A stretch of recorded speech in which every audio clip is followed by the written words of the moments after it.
Welcome and thank you for joining us. My name is Dewayne Roos. I'm a Division Chief in the H-Directorate for Recruiting and Retention.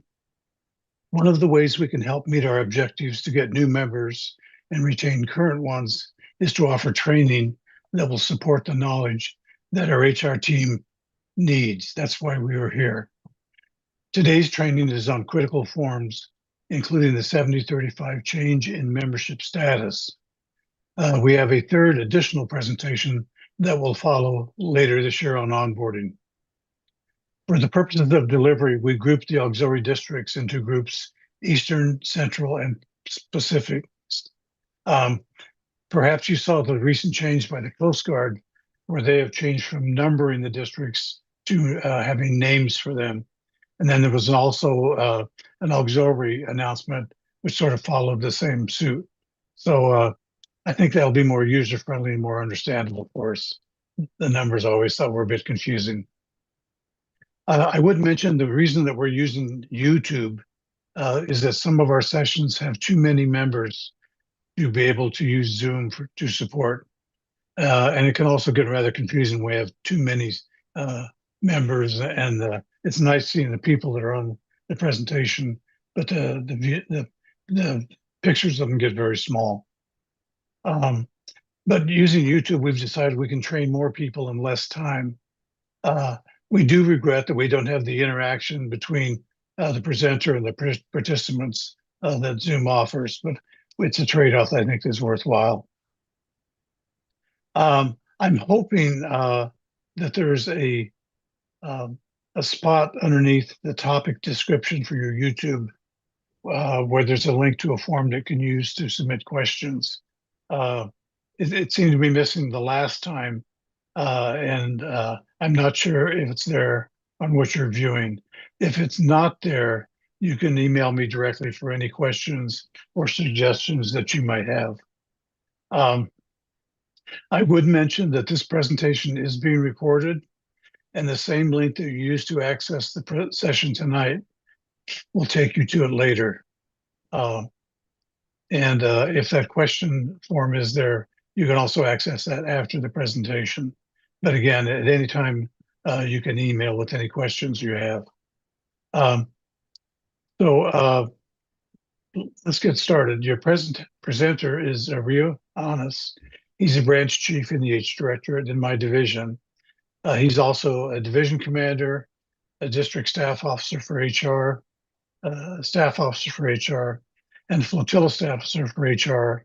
And he's also a FSO Marine Safety, just in case he gets bored. I share or have shared these same offices, except the last one with him. But let's get underway. I'm sure you're going to enjoy this presentation. Okay. I'll get a share here.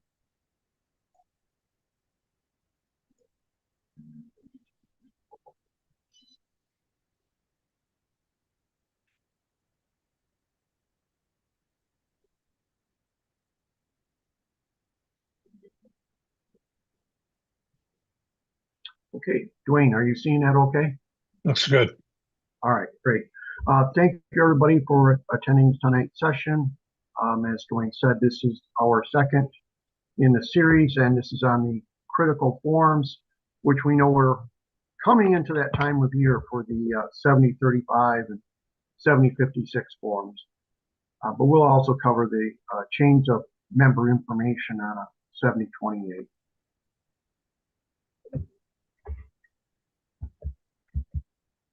Okay.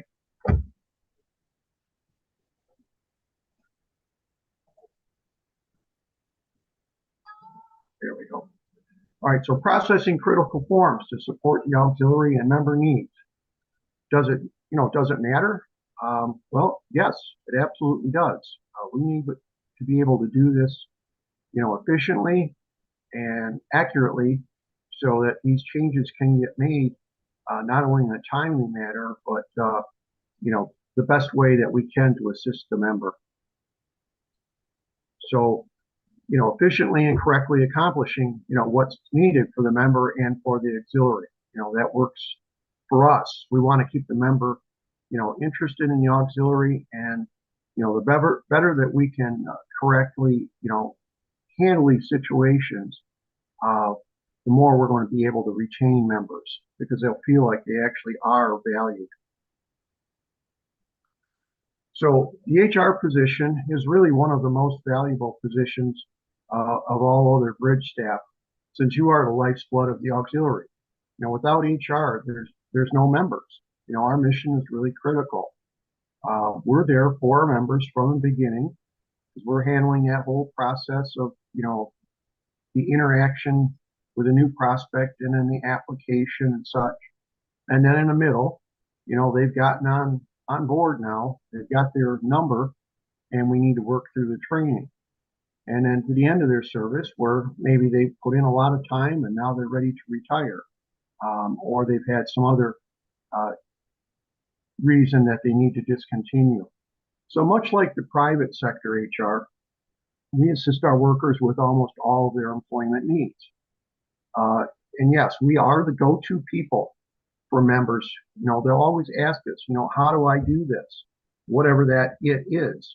And it might be outside of our particular function. Maybe we don't know as much about, vessel exams or, boat crew, but we certainly need to be able to assist them and direct them to where they actually can get the assistance. We need to show that we, care about that member and their success. So consider yourself an unofficial but vital mentor. Remember, we are Team Coast Guard, Semper Paratus. So a little presentation note here. So the content of this training is to promote efficient and correct nationwide standard practices throughout all flotillas for the tasks that we commonly perform. And as Dwayne mentioned, we're kind of wanting to do this for everybody so that all HR officers, from flotilla to division and on up, have a consistent, general guideline and understanding of how the processes work. It's also intended to offer district HR officer basic vetted training materials that they can then use for their staff on down to the flotilla level. And it can also be used to refresh current officers. Maybe they have not kept up with newest, changes or something like that. And we want to make sure that everybody is pretty much on the same page. Now, there is a point here. However, we understand that there might be differences in these practices between districts and DIR-HdS. And certainly in these instances, you should consult with your chain of leadership for direction and questions. Overall, you'll find that there is a consistency of general practices, even though there might be some nuances. But overall, we've got, the basics here. So what we're going to cover is the 7035, which is like final notice for outstanding dues, retirement from the auxiliary, transfer to another flotilla, a voluntary disenrollment, and death of a member. And then the 7056 member transfer request. So this would be maybe in the same district, which is not too bad. That's relatively easy to accomplish. But if it's outside of our district, now that could be more challenging, and the communication is really critical to that process. And then again, we're going to do the 7028 member, change of information. So important forms tip. Read and refer to the instructions, both in the forms and provided separately at the end. You cannot backdate a change. You might post-date with agreement from DIR-HdS. Always complete all relevant information and sign when indicated. Mistakes do cost time and might not achieve the disenrollment in desired calendar year. And that can be critical. Flotilla would wind up paying dues for a member who's not there. Ask questions as often as you need it. Ask for help. Don't guess. There's always help out there, so you can always get that answer you're looking for. So, where do we find these forms? Well, we go to the forms warehouse, and you'll see a whole listing of forms. And you'll see here we have the 7028 change of member form. It's in a PDF. The 7035 change of membership status, like disenrollments or mostly disenrollments or death of a member. PDF as well, and then the 7056, that would be the transfer. And on the 7056, you'll see that there is a date here of 3/23. That means that is the most current version of that form. So 7035 change of membership status. So this is basically what the form looks like. You have a section 1, which is preliminary section for the flotilla commander to complete. Section 2 is basically for the member to complete based on their request of what they'd like to do. And then section 3 is, again, backed by the flotilla commander. They will finish off this form before they forward it on to the DSO-HR, who then completes section 4, and then they follow up with sending it on to DIR-HdS. The back of that form does have instructions. There's just basically page 1 and page 2. So page 2 contains all the instructions. I know that's a little small, but on the next couple of slides, we're enlarging it so you can see a little bit better. So generally, as I mentioned, you have general information, what it's used for, and then it will talk to you talk through each section, number by number, box by box, what you should put in there, or what you're able to put in there. As far as the member desire to disenroll, there's lots of reasons here. You can help the member out if they don't really know how to put that in there, but there is an open box section where they can just write in, whatever they want to write in. And this is a lower section of that also enlarged, so you can see section 3, 4, and 5.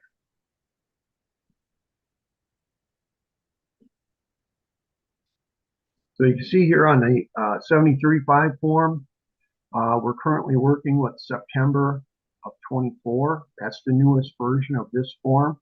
Again, you go to the forms warehouse to get the most current version anytime you want to use any form, whether it's the new member application or this disenrollment form.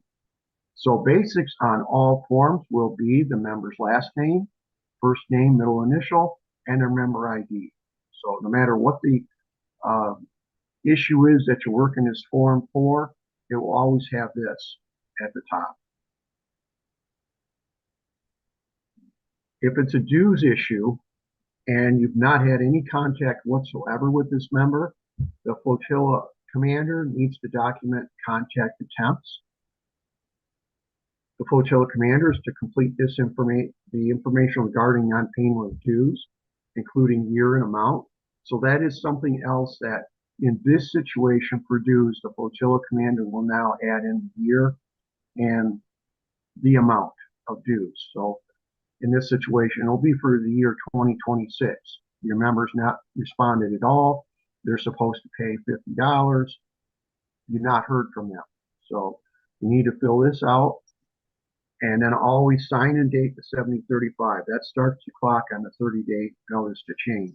So the flotilla commander will fill in their name and a date of notice here.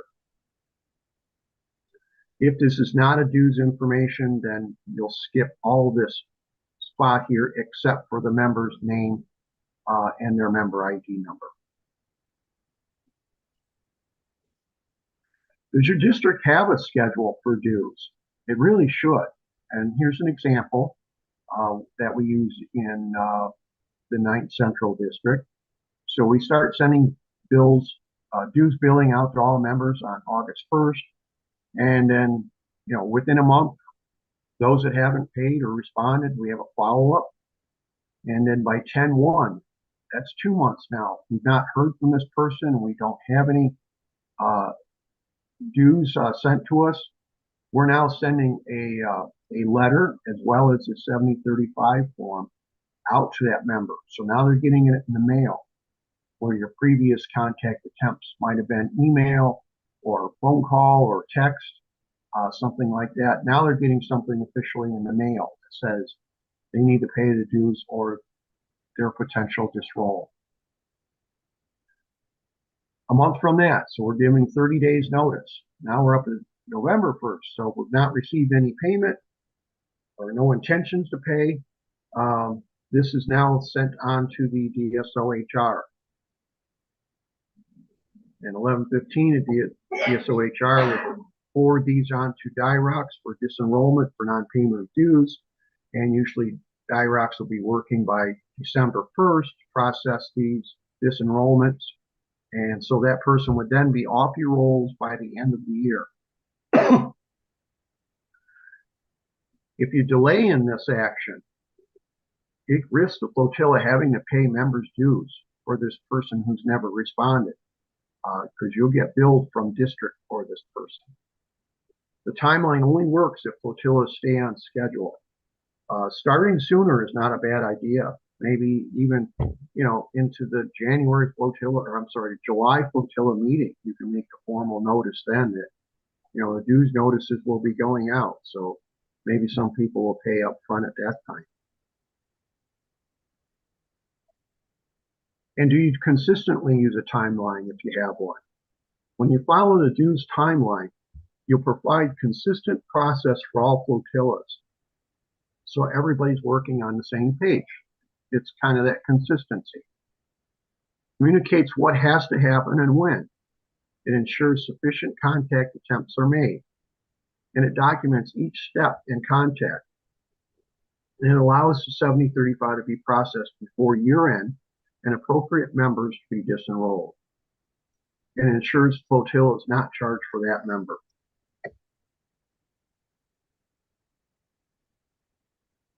So we have options now in section 2. We already covered a little bit of section 1 there. So section 2, we're down here for a member who wants, they're telling us what they'd like to do. You've actually had communication with this person. So they may want to retire. They may want to just disenroll for whatever reasons. Maybe they have a new job or they're moving out of state and they don't wish to transfer, and that's fine. And if they do transfer to another flotilla, that's their intention. We then also need to attach a 7056 to this 7035 form when you send it on to your DSO-HR. Remember, this section's to be completed by the member. They're telling us what their intentions are. They also need to sign this, so that verifies that this is what they wanted to do. At this stage, you also need to include their ID card if possible. If it's not returned, indicate why. Maybe they lost it. Maybe they never were issued one. It could be one of those members we know of that are still in AP status. And again, this needs to be signed by the member.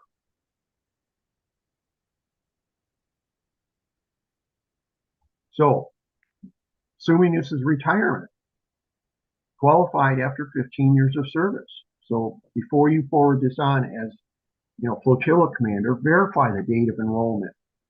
The member may have written it on there, but make sure you check to see if that is the correct date and that it actually is 15 years. The member may receive something for their retirement, one or all. It depends on the district or the DIR-HdS. It could be a certificate. It might also be a PIN or an ID card. It varies. So just check with your DSO-HR or DIR-HdS to see what the protocol is for that. Okay, section 3. Now you're forwarding this on to your DSO-HR. You can put in a name or you can put in a district. As far as I know, there's no hard, fast rule what you write in that box. And then the DSO-HR will process this after they receive it, but you as a flotilla commander will now mark appropriate boxes here, like maybe it was the non-payment of financial obligations. If the member requested a change, then it's a disenrollment at member's request. If it's a death of a member, we'd like to get the date if that's possible, but also we'd like to get the name and address of the next of kin. DIR-HdR will send out a condolence letter and a acknowledgement of the service that member provided. And verify with your DSO whether a division commander signature is needed. It does say optional on the form, and in your district, maybe that is required, but not all districts is that the case. And again, you forward this through your chain of leadership. So here's an example of a non-payment of dues situation. So as I mentioned before, you have the upper section here filled out. You have the name of the member and the member number, the year, which in this case would be 2026. They were supposed to pay $50 and they did not, at least at this stage.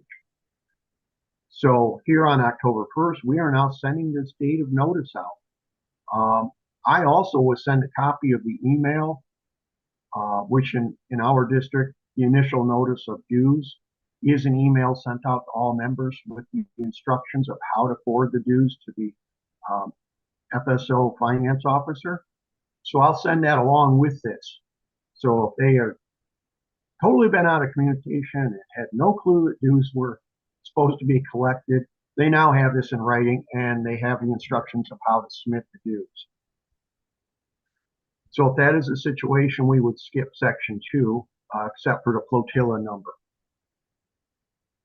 So if the member is not responded, and this comes back to the flotilla commander now to complete this and send this on to the DSO-HR. So you want to get it to them by November 15th.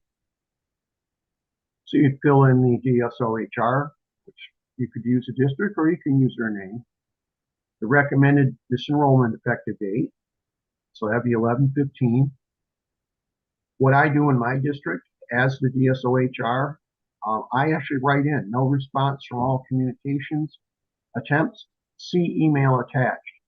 So I suggest that the flotilla commander, when you send this on to your DSO-HR to process, give them the timeline of what your communication attempts were. And whether it was by email, phone call, voicemail, text message or something, with the dates. You'll check the box also for non-payment of financial obligations. And flotilla commander, you'll now sign this and date it. So you would start the process 30 days after you sent notice to this member and you didn't hear anything back. So that's why we have November 1st date on here. It can vary by a day or two, so that's not critical. And then you send this on to your DSO-HR. The 7035, when you send this out to your member, you could ask for return receipt requested or do it by certified mail or priority mail. You don't have to get it, but you have to try.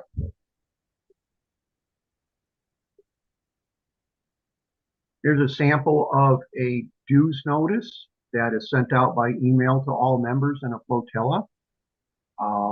You can have your own format, and maybe you already do. That's fine. But this is what I like to include with that 7035, so that this member now has the option to pay the dues, and we clearly now have provided them the instructions by mail if they've never got it before by email.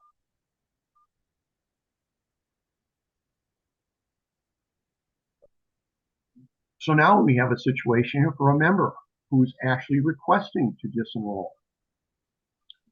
So you have several boxes to fill out here, starting again, box 1 and section 1, we get the member's name in there and their ID number. Section 2, we have the flotilla number and the date.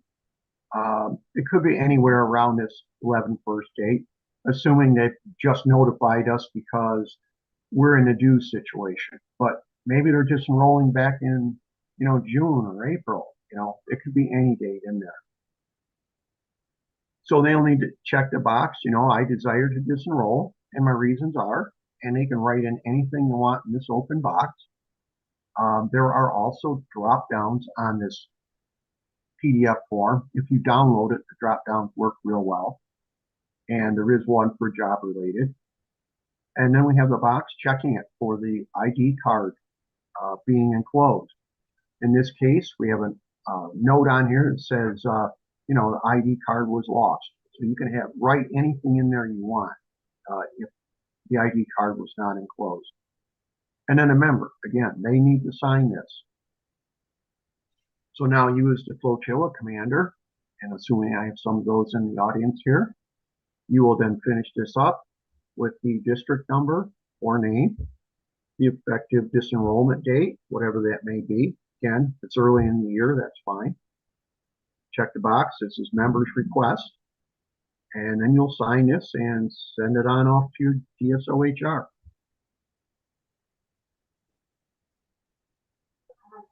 And here we have a situation for a member requested retirement. So that also can happen any time of the year. But again, we start with the member's name at the top and the member ID number. And now we have the flotilla number and the date. Checkbox for I desire to remember retired member status. My date of enrollment is, and we have a date in there. And again, flotilla commander should verify that. Again, we check the box for the ID card. Now, was it enclosed? Or if not, what is the issue? Was it lost or never issued at all? And then again, the member has to sign here. And then the DSO-HR, you put the district in there or the name, and the flotilla commander would mark the box where member desires and is eligible for retired status. Mark yes on that. Flotilla commander will sign this and send this on to the DSO-HR. Now, as a DSO-HR, I actually add this little comment myself before I send it on DIR-HdR. Please send retirement certificate and PIN. So if I have any DSO-HRs in the audience here, this is something you could do. If you know what your DIR-HdR, how they handle that, that's fine. So you might have different things going on in your own district. So member ID card, attempt to get it back. Occasionally they're never issued or not renewed. That's another situation. Somebody might have let it go beyond 5 years and never got it renewed. If you do retrieve the ID card, return it with a 7035 copy to the DSO-HR, or you can also destroy it and write that prominently on the 7035. In my district as DSO-HR, I much prefer that my flotilla commanders just go ahead and destroy it. I trust them to do that. I don't need to have all those mailed to me. Because this system with these disenrollment forms works real well just by emailing them. We can save postage by not having to mail these things. If it's not retrieved, indicate that prominently on the 7035 that you tried and you did so several times. So here's a situation for a death of a member. Again, we start with the member's name at the top, and maybe you were notified by the next of kin. So you'll fill this form out here as the flotilla commander. You have your flotilla number, the date, whenever that might have been. And then that's all you'll need in section 2. You'll skip down to section 3 to finish this off. You'll have your district. Check mark for the death of a member. If you have a date, that would really be nice. And it would be nice if you have the name and address of the next of kin. And in my district, as a DSO-HR, I forward these on to DIR-HdR, but I copy a past commander or past Commodore who's in the past Commanders Association because he tracks the member deaths, and then they are added to the, the roll for those who pass the bar. So it's great to keep that communication going for that. So Flotilla Commander, you'll also sign this, date it, and then send this on to the DSO-HR for processing.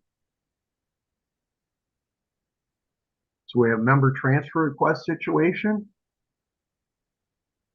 So again, we start out member's name, ID number, and so they're telling us they want to transfer. So we need to have a Flotilla number in here that they're currently in, the date, which could be any time of the year, and they desire to transfer to, and they should put in the district number, Flotilla, or sorry, division and Flotilla number. And this should also have the 7056 attached to this. And then the member needs to sign this. So that's verifying this is what their intention is. The Flotilla Commander fills out the section 3 here with the district number. They'll sign it and forward this on to the DSO-HR. So back up 1 second here. Before I go on, I want to add one thing about dues situation. Let's say you sent that form on to have somebody disenrolled because they didn't pay the dues, and you sent it on as you should by November 1st, and it got to your DSO-HR by November 15th, and so this person was disenrolled, and then lo and behold, out of nowhere, this member comes to you December 20th and says, oh, here's my dues. What do? Well, it's usually pretty easy. All you need to do is immediately contact your DSO-HR, who can then contact DIR-HdS, and the disenrollment can be undone, reversed in the system, and this member will still continue to be active with your Flotilla. And since you've got dues, then you're in good shape. But let's say this member didn't contact you until middle of January. It says, oh, I forgot to pay my dues. I didn't realize, or whatever the reasons are, they have dues. They want to stay in the auxiliary. Well, if it's been beyond 30 days, in our DIR-HdS in the 9th district, that person has to fill out a new application if they want to stay in the auxiliary. So it might be different in your DIR-HdS. Maybe they'll be able to reverse it.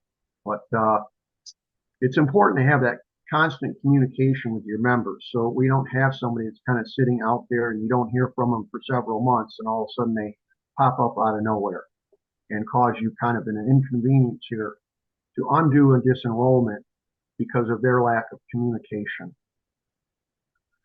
So, all right, we'll continue on here.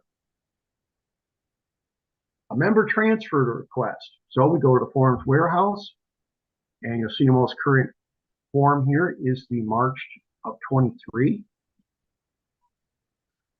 As soon as you open that form, it'll be sitting here in front of you with this box that says before you can fill out this form, you either electronically or manually. And that would mean that electronically you're downloading it and working with it on your computer, or manually you're actually printing it out and handwriting it to be taken care of. So you must check within district or outside of district, and you'll actually see the form change slightly before you start to use it.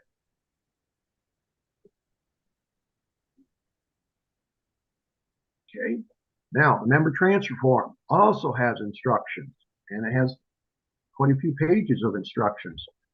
So you have this one just has 1 page of instructions, but they're pretty good. They'll help you fill things out. But if you have any questions, make sure you ask questions. So let's say we check the box. This person wants to transfer within your same district.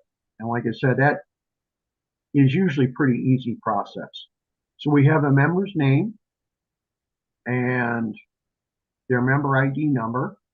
And they're requesting this transfer effective date. And again, this could be any time of the year. And you'll have from what flotilla, so put in a division and the flotilla number, and to what flotilla, so division and flotilla number. This will then be approved assumably that will be approved by your flotilla commander, and so they'll sign off on this. And then it goes to your receiving flotilla commander. They should sign off on it. And then this should go to your DSO-HR along with that 7035 form, who will then have this forwarded on to the Director of Auxiliary for processing. We want to keep, I know this form is odd. It does not include the DSO-HR like the 7035 does, but it's critical that they are in the loop on this because they will be the ones who will be on top of this, making sure this is processed. And if you have any questions about what's the status of this form, they should be able to help you with that. But if they're not being copied on this and you ask for a status, they're not going to know what status you're asking for, so they never saw the form. So it's pretty easy to work through. I would say one thing on these forms, and I just heard this recently, and specifically with 7035 form, that when somebody does like an electronic signature, not the Adobe signature, but an actual electronic signature, it will not forward through when you are trying to save it and send it on to the next person for signing. So people should actually use just that Adobe type signature so that it will stay on there.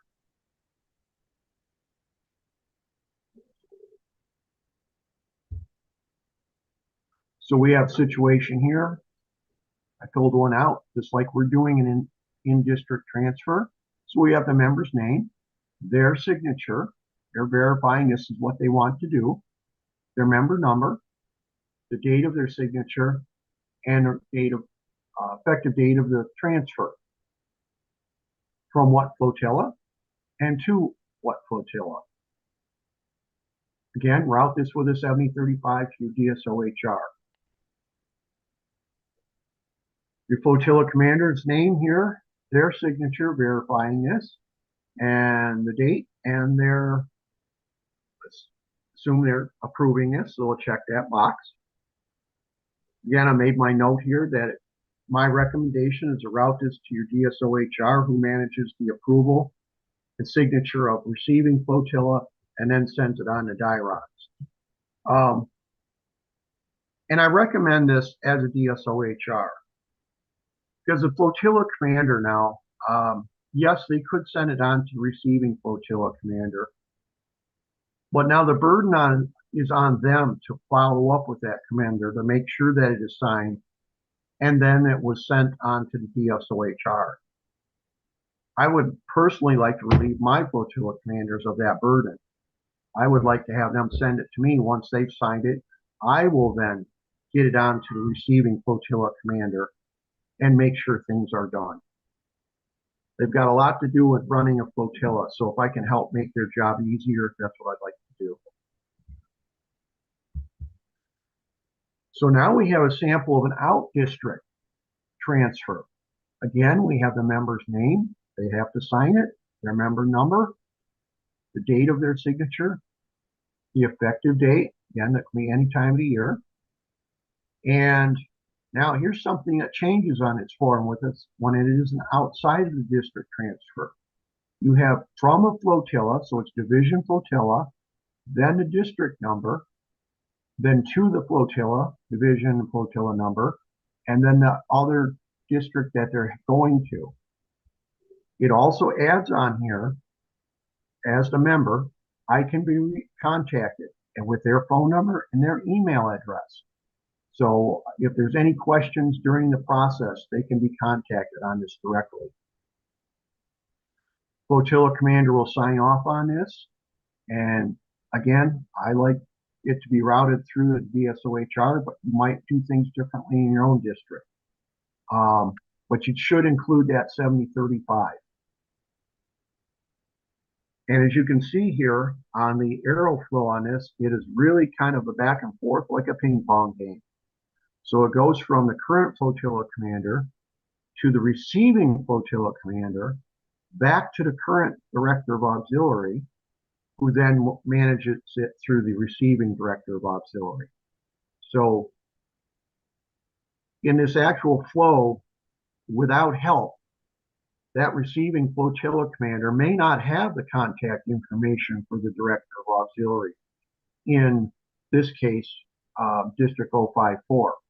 I wouldn't expect that they would have that contact. So getting the DSO-HR involved in this makes it much easier for that flotilla commander, because they'll have that contact information because they deal with the DIR-HdS all the time.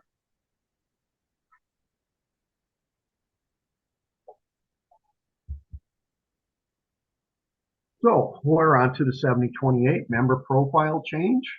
So this could be a change of a lot of different kind of information. Could be as simple as an address change or a phone number change or something like that. You always want to get the newest form from the forms warehouse. This one looks to be a 06 of 24. And this obviously can be done through AUX data by the member. But if it's done, it's a good idea and recommended to submit this form to the FSO-IS so that they can verify the changes were made and made accurately. They can work with that member to be sure that what they intended to do is what actually happened.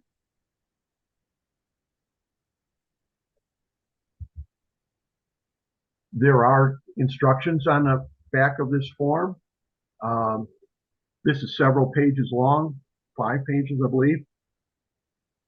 The instructions of the how-to are just on this page 2. And then we have like 3 or 4 pages of skill code banks. So that's if somebody was changing their skill codes, they've got a whole list of them here. So what we covered, critical forms, 7035 change of membership status. So hopefully we answered any of your questions regarding, outstanding dues situation, retirement from the auxiliary, transfer to another flotilla, voluntary disenrollment, or death of a member. And then hopefully we've really got you cleared up a little bit on the 7056 member transfer request. I know that can be confusing, especially outside district.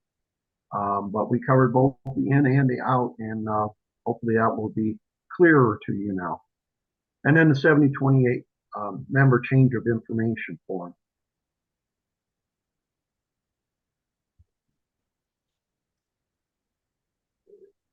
So as Dwayne said, use your form on the YouTube screen below the presentation of this session. He wasn't certain that the link was there. Hopefully it is. If not, you can email us using the email on the next slide or call us.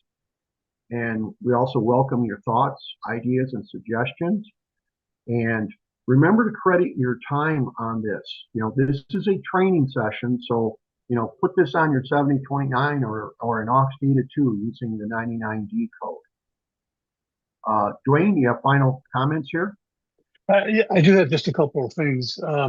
I thought Rio, he always does a great job in these presentations, and this one's no exception. I did have a couple of thoughts of things that from when I was a DSO-HR. With dues, always remember to stay on schedule. There's a generous amount of time in the timeline example that Rio shared, and it's a month at a time. But if you don't stay on schedule, it's very easy to get messed up and not be in time to get people off the books that should be, and the flotilla ends up paying for them. There's another important thing. My division got a new district staff officer for finance. And I noticed in some of their communications that they moved up. Our DIR-HdS used to go right down to the wire on doing disenrollments, but they moved up the date so the window was smaller. It was like mid-January would be the last that you could get a disenrollment done, a 7035 process. So make sure you know what that is. And there's also some things that vary. DIR-HdS varies by district. For example, Rio said that he can email 7035s, and we could do that in my district. I'm in District 1, but only if the Coast Guard considers a ID number as PII, personally identifiable information. So we could email it if it either only showed the last 3 digits of the number or didn't show it at all, and DIR-HdS is willing to look it up when it reached them. So it's definitely a faster way to send it. But you need to find out what your DIR-HdS requires. Some are a little more liberal and some are not. Like normally, the ID number is considered PII, but that's on the transfer form, and they do allow that to go over the internet, which means it could be emailed. So just make sure you know what your DIR-HdS requires. Um, uh, if a member is off the rolls by the end of the year, you should be able to get a credit for the dues for your flotilla paid. But at the same time, I really highly recommend you stay in your lane. Don't make any commitments about dues or credits. It's not HR's call, and you can get yourself in trouble by doing that. So if a flotilla commander or FSO finance officer has a question, refer them to the finance officer. Let them make the call. And remember, like sometimes members get annoyed because we're asking for their dues before the year starts. So technically, they're not delinquent if they haven't paid their dues. But we have a rule to continue to be a member. They do have to pay their dues in advance for the following year. That's just the way it is with the auxiliary. Also, make sure you work within your district's timelines. I mentioned that they don't all have the same time where the last day that they will process. And also respect their work schedule. Not only are they dealing with your issues, but they have an entire district. And when the time gets tight, they could be facing a tsunami of dues processing, and they're going to be less likely to make exceptions because they just don't have the time. But remember, it's imperative, like Rio said, to get members off the rolls that should be, and don't ask to keep them till year end, which would be a post dating, unless it's really necessary, important. Like if there's a member, they're okay with being disenrolled, they're not active anymore, and they've got 15 years in for retirement. It's maybe not a big deal if they're, we don't wait till the end of the year to get them off the books. So just only ask for that if it's very important. I think Rio mentioned briefly that there are some awards that go out for retirement, and that also varies by district. So, find out what yours are.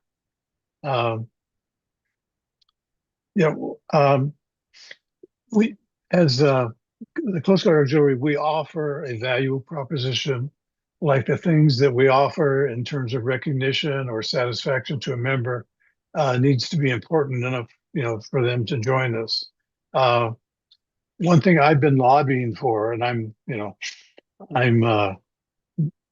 may be a division chief, but I'm not toward the top of the chain of leadership. But I've been advocating for a while, and I haven't gotten anybody that's been negative to it, but that we allow, when our members retire, they only retire after 15 years, and some of them stay for not longer than that. And I think if there's a good chance to be in that long, they were pretty active at some point, and some of them still are very active. And if you compare the time they put in with members in the military that can get PX privileges even after they've retired, I think maybe they should consider that for the auxiliary. It sounds like a good part of the value proposition, and there probably aren't that many of them that are going to take that much advantage of, but it sounds really good. And it would be very good for the people that utilize it. It's important to know on death of a member what your district's procedure is. Some don't even require 70-35. In my district, if we were just notified, we had a point person that handled death of a member, did a really great job. They would contact the family. If we had enough time, we would say where the funeral was going to be and what the arrangements were if they wanted a Coast Guard service at the funeral. So, just again and again, it's really important to know what your district's protocol and procedure are. As Rio said, transfers within the district are simpler because the file stays within the districts, and so it's one DIR-HdS is involved. And again, as Rio said, never be afraid to ask questions. Your fellow members want to help you. They had help in the beginning, and if you have the information you need, you can do your job better, and you can help other members as well. So that's my 2 cents. So I thank you for being with us. And again, as Rio said, if you have any questions, we'd sure like to hear them. We'd also love to hear what you thought of the session and let us know if it was valuable to you. But that's it for me, Rio. Okay. Remember, we are about recruiting and retention. So yeah, we put a lot of work into recruiting new people in, but retention is just as important, if not more important. Once we put all that work in, we want to retain people. So it's really bad when we get to the end of the year and we wind up having to disenroll people. Much rather, not have to go through that process. So thank you, everybody. Hope you enjoyed the session. Take care, everyone. Okay. Good night.